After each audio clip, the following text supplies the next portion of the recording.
Hey guys, what's up? I'm really delighted to be here in front of you with an interesting concept today. Welcome back to English with Ramesh. Well, guys, I've got some interesting stuff in today's class that will take your language to the next level. అంటే మన English లాంగ్వేజ్ని next లెవెల్కి తీసుకెళ్లే ఒక advanced కాన్సెప్ట్ని మనం ఈరోజు మాట్లాడుకోబోతున్నాం. Advanced concept అనగానే you no need to be get scared actually. Well, you no need to be scared. ఇక్కడ ఏంటంటే అడ్వాన్స్డ్ కాన్సెప్ట్ అయినా కూడా చాలా సింపుల్ మేనర్లో తెలుసుకునే ప్రయత్నం చేద్దాం. అయితే ఇట్లాంటి ఫ్రేజెస్ ఏవైతే ఉంటాయో అవి most of the guys who are really damn fluent in English and eloquent speakers ఎవరైతే ఉంటారో వాళ్ళు యూజ్ చేస్తుంటారు.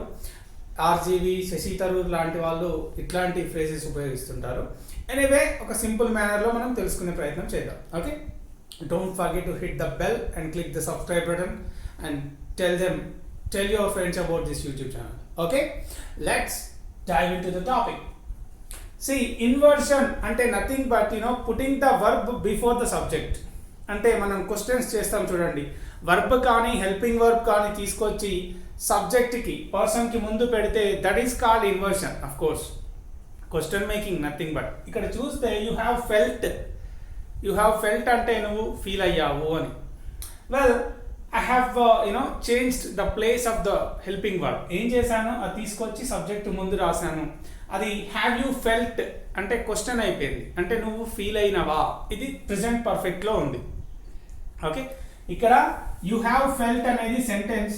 నేను దాన్ని ఏం చేశాను, ప్లేస్ చేంజెస్ చేసి హ్యావ్ యూ ఫెల్ట్ అంటే నువ్వు feel అయినవా.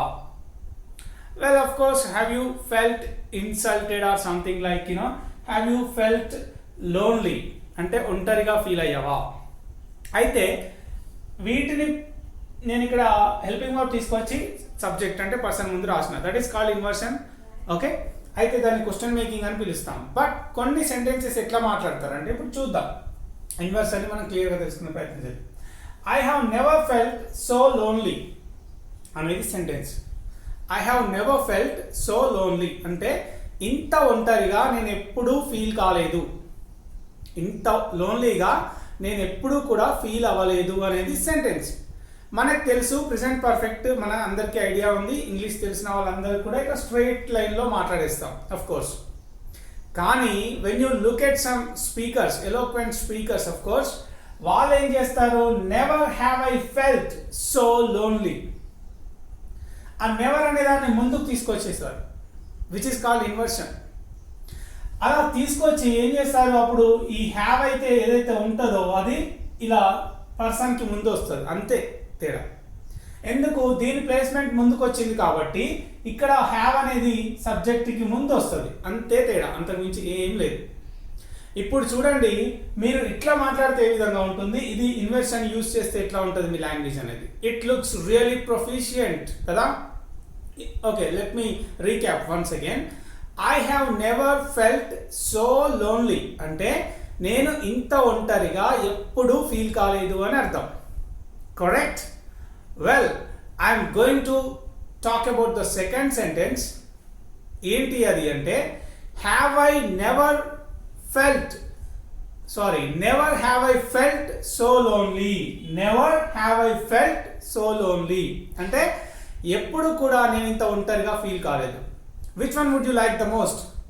Probably you would go with this one, right? Yeah, both of them are of course correct. అయితే బిగినింగ్లో ఉన్నప్పుడు మన లాంగ్వేజ్ అనేది సింపుల్గా అందరిలాగా మాట్లాడేస్తుంటాం. As we go ahead, as we step up, ఏం చేయాలి, మన లాంగ్వేజ్ కూడా it is to be taken to the next level అన్నమాట. నెక్స్ట్ లెవెల్ లాంగ్వేజ్ మాట్లాడాల్సిన అవసరం ఉంటుంది. అయితే చేంజెస్ మనం ఏం చేస్తున్నామంటే నెవర్ ముందుకు వచ్చింది. ఓకే, ముందుకు వచ్చింది కాబట్టి హ్యావ్ కూడా సబ్జెక్ట్ ముందుకు వచ్చింది. That is the only thing you need to keep in your mind while speaking sentences using inversion, right? Yeah, ఇక్కడ ఫస్ట్ ఎగ్జాంపుల్ అయిపోయింది. Let's go to the next one. ఇక్కడ చూస్తే I couldn't read because of the loud noise. I couldn't read because of the loud noise అంటే నేను చదవలేకపోయాను. ఎందుకంటే దేని కారణంగా చదవలేకపోయాను, because of అంటే ఆ కారణంగా. ఏ కారణంగా, ద లౌడ్ నాయిస్, అంటే మనకి తెలుసు టెంపుల్స్ నుండి కానీ మాస్క్స్ నుండి కానీ లేదా వెడ్డింగ్ సెలబ్రేషన్స్ అప్పుడు కానీ మైక్స్ సెటప్ చేస్తారు, లౌడ్ నాయిస్ వస్తుంది. దాని కారణంగా ఐ కుడెంట్ రీడ్ అంటే నేను చదవలేకపోయాను. మనకి కుడ్ అనేది తెలుసు, చేయగలను అంటే కుడ్, చేయలేకపోయాను అంటే could not, right? Okay, I couldn't read because of the loud noise అంటే ఎక్కువ శబ్దం కారణంగా నేను చదవలేకపోయాను. ఇది common sentence, of course everybody speaks and everybody knows. How come can we change the sentence into different structure? Let's take a look. So loud was the noise that I could not read. So loud was the noise that I could not read. Simple.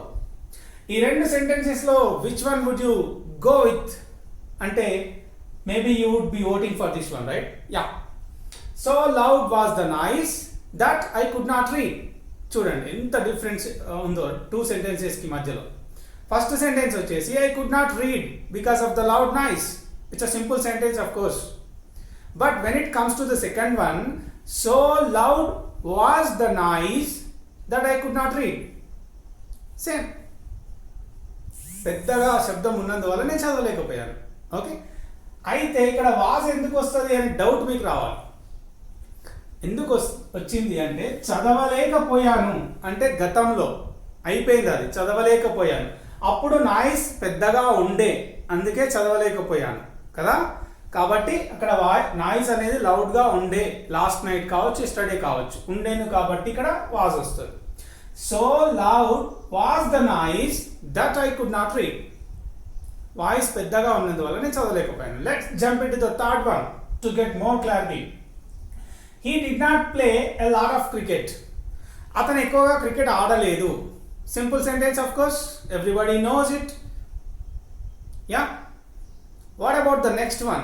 What about we use it with the inversion? Let's try that.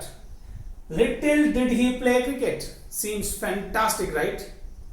Little did he play cricket. అతను ఎక్కువ cricket ఆడలేదు, అంత ఎక్కువగా ఆడలేదు అని చెప్పడానికి. Simple one, inversion. This is called inversion, right? అయితే ఇక్కడ మీరు ఒక చేంజ్ అబ్జర్వ్ చేయాలి.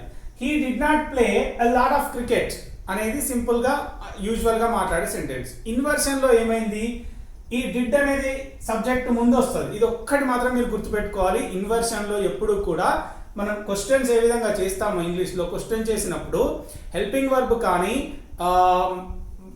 ఓకే హెల్పింగ్ వర్బ్ ఏదైతే ఉంటుందో అది సబ్జెక్ట్కి ముందు వస్తుంది. ఈ విధంగా ఇక్కడ చూడండి, వాజ్ నాయిస్కి ముందు వాజ్ వచ్చింది, ఇక్కడ ఐ సబ్జెక్ట్ కి ముందు హ్యావ్ వచ్చింది, ఇక్కడ కూడా హీకి ముందు డిడ్ వస్తుంది. That is the thing. That depends upon the first sentence, of course depending on the situation, the time framing. Well, ఇక్కడ he did play a lot of cricket అంటే అతను ఎక్కువగా క్రికెట్ ఆడలేదు. అదే సెంటెన్స్ ని little did he play cricket, little did he play cricket, same meaning. మనం inversion use చేసి రాస్తున్నాం. ఓకే, వెల్, ఇంకా చూద్దాం. I don't eat non veg very often. Often అనొచ్చు, ఆఫ్టెన్ అని కూడా ప్రొనౌన్స్ చేస్తుంటారు. Of course it has got two pronunciations anyway. ఇక్కడ I don't eat non veg very often అంటే నేను నాన్ వెజ్ అసలు చాలా తరచుగా తినను. ఆఫెన్ అంటే తరచుగా, వెరీ ఆఫెన్ అంటే చాలా తరచుగా, అంటే నేను దాదాపుగా నాన్ వెజ్ ఎప్పుడూ తినను అని చెప్పడానికి I don't eat non veg very often అనేది సెంటెన్స్. ఓకే, ఇదే సెంటెన్స్ ని మనం ఇన్వర్షన్ లో రాస్తే ఏ విధంగా ఉంటుంది అంటే చూడండి. Seldom do I eat non veg. Seldom do I eat non veg. Seldom అంటే దాదాపుగా లేదు అనే అర్థంలో, నెగిటివ్ మీనింగ్ లో వస్తుంది. అంటే నేను నాన్ వెజ్ తినను అని అర్థం ఎక్కువగా. ఈ రెండో మీనింగ్ కూడా same. Barking dogs seldom bite అని ఒక idiomatic expression, of course we can call it like proverb. Yeah, proverb ఉంటుంది. Seldom barking dogs seldom bite అంటే మొరిగే కుక్కలు కరవవు అని అర్థం. సెల్డమ్ బైట్ అంటే కరవవు, అక్కడ నెగిటివ్ మీనింగ్ వచ్చింది. ఇక్కడ కూడా ఏంటి, seldom do I eat non veg అంటే నేను నాన్ వెజ్ తినను దాదాపుగా. ఓకే, అది. అలాగే ఇప్పుడు ఇఫ్ క్లాసెస్ లో థర్డ్ వన్ ఉంటుంది. మనం already we have talked about it. Of course if it is necessary I would be providing you the link in the comment section below. Well, in the description box, of course. ఇక్కడ if I had known, I would have helped him. If I had known that he was in danger or that he was in help, I would have helped him. I would have helped him. అంటే నేను అతనికి సాయం చేసి ఉండేవాడిని ఒకవేళ నాకు తెలిసి ఉన్నట్టయితే నేను అతనికి సాయం చేసి ఉండేవాడిని. ఇది ఇఫ్ క్లాసెస్లో థర్డ్ క్లాస్. ఈ క్లాస్ మనం ఆల్రెడీ చెప్పుకొని ఉన్నాము. You can search or you can look for the class, otherwise I would put it in the description box, the link of the class, okay, so that you can watch it, right? Yeah, నాకు తెలిసి ఉంటే నేను అతనికి సాయం చేసి ఉండేవాడిని, that is the thing. Okay, అయితే ఇన్వర్షన్లో ఏం చేస్తారు చాలా మంది మీరు అబ్జర్వ్ చేయండి. orators like narrators and the poets, professional speakers or eloquent speakers, the kind of things, the kind of persons always use kind of English. వాళ్ళు ఎట్లా అంటే వాళ్ళ లాంగ్వేజ్ ఒక నెక్స్ట్ లెవెల్లో యూజ్ చేస్తుంటారు. ఇక్కడ నేను చేంజ్ ఏం చేస్తున్నా, ఇఫ్ అవసరం లేదు, హ్యాడ్ ముందుకు వస్తుంది, ఇఫ్ అవసరం లేదు, విచ్ మీన్స్ ద సేమ్. అప్పుడు ఏంటి, had I known I would have helped him, which is very simple and looks pretty comfortable and pretty attractive, of course. ఇక్కడ చూసినట్టయితే if I had known I would have helped him అంటే నాకు తెలిసినట్టయితే నేను అతనికి సాయం చేసి ఉండేవాడిని. దాన్ని ఏం చేస్తున్నాను, ఇన్వర్షన్లో హ్యాడ్ ముందుకు వచ్చినప్పుడు ఇఫ్తో మనకు పని లేదు, ఇలా డైరెక్ట్గా చెప్పేయచ్చు. Had I known I would have helped him. Okay, ఈ విధంగా. Had you called me I would have come to meet you అంటే నువ్వు నాకు ఫోన్ చేసి ఉన్నట్టయితే నేను నిన్ను కలవడానికి వచ్చేవాడిని అని అర్థం. Let's move on to the next side. Well, other side of the topic. Well, the test was so difficult. ఆ టెస్ట్ అనేది ఏదైతే ఉందో అది చాలా డిఫికల్ట్గా ఉండేను. That I could not do well, నేను బాగా రాయలేకపోయాను. డూ వెల్ అంటే బాగా చేయడం, అంటే బాగా రాయడం. పర్ఫార్మెన్స్ ఏదైతే ఉంటుందో ఎగ్జామ్స్లో కానీ వాళ్ళ ఎగ్జామ్ ఎలా రాసావు అని అడగడానికి how did you write the exam కాదు, how did you do in the exam. Nice expression, right? So let's go with the fantastic advanced English, right? Yeah, how did you do in the exam అని అడగండి ఎప్పుడు కూడా, అంతేకాని how did you write the exam అని ఎట్టి పరిస్థితుల్లో కూడా. Of course కరెక్టే, కాకపోతే మీకు అడ్వాన్స్డ్ లాంగ్వేజ్ కావాలంటే how did you do in the exam అని అడగాలి. సో ఇక్కడ కూడా చూస్తే the test was so difficult that I could not do well. ఆ టెస్ట్ చాలా కష్టంగా ఉండే, అందుకే నేను బాగా చేయలేకపోయాను. ఓకే, వెల్, ఇదే సెంటెన్స్ని నేను ఏం చేస్తున్నా, so difficult was the test that I could not do well. So అనేది ముందుకు పట్టుకొచ్చిన ఇన్వర్షన్, కాబట్టి వాజ్ అనేది టెస్ట్కి ముందు వాజ్ వచ్చేసింది, inversion. We are following the rules exactly, of course. ఇక్కడ so difficult was the test అంటే టెస్ట్ చాలా డిఫికల్ట్గా ఉండడం వల్ల that I could not do well, నేను బాగా రాయలేకపోయాను. Let's go for the last one. He doesn't understand the things. He doesn't understand the things అంటే అతనికి థింగ్స్ అంటే పరిస్థితులు అర్థం కావు ఎప్పటికీ కూడా. సో అదే సెంటెన్స్ నేను సింపుల్గా never does he understand the things, never does he understand the things, లేదా little does he understand the things అని కూడా చెప్పొచ్చు. Seldom does he understand the things అంటే దాదాపుగా తనకి పరిస్థితులు అర్థం కావు అని. ఓకే, ఈ విధంగా చెప్పొచ్చు. Okay guys, well, I hope you have got this class and you have learned something from this class. If you are feeling that excited that you have got something from this class, well, I want you to hit the subscribe button, click the bell icon to get notified with every class, and tell your friends about this YouTube channel and ask them to subscribe, because you will be having a company to speak English with you, of course. Right? Thanks a lot for watching.